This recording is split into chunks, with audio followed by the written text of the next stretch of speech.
कभी सोचा है ये वेबसाइट तुम्हारा पासवर्ड सेव किए बिना याद कैसे रखती हैं? इसके लिए यूज होता है डीएसए का one of the most important concept, hashing. Hashing एक टेक्निक है जिससे कि तुम्हारा डेटा जैसे कि पासवर्ड एक फिक्स्ड लेंथ कोड में कन्वर्ट हो जाता है, और ये सिर्फ वन वे होता है, टू वे कभी नहीं होता। इसलिए तो ये सिक्योर है।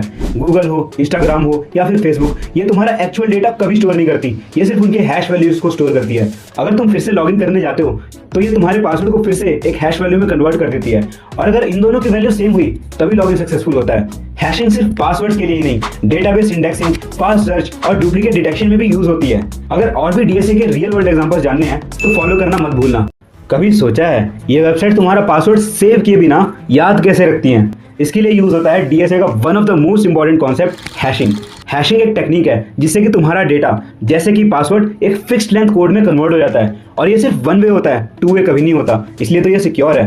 गूगल हो, इंस्टाग्राम हो या फिर फेसबुक, ये तुम्हारा एक्चुअल डेटा कभी स्टोर नहीं करती, ये सिर्फ उनके हैश वैल्यूज को स्टोर करती है। अगर तुम फिर से लॉगिन करने जाते हो तो ये तुम्हारे पासवर्ड को फिर से एक हैश वैल्यू में कन्वर्ट कर देती है, और अगर इन दोनों की वैल्यू सेम हुई तभी लॉगिन सक्सेसफुल होता है। हैशिंग सिर्फ पासवर्ड्स के लिए ही नहीं, डेटाबेस इंडेक्सिंग, फास्ट सर्च और डुप्लीकेट डिटेक्शन में भी यूज होती है। अगर और भी डीएसए के रियल वर्ल्ड एग्जांपल्स जानने हैं तो फॉलो करना मत भूलना।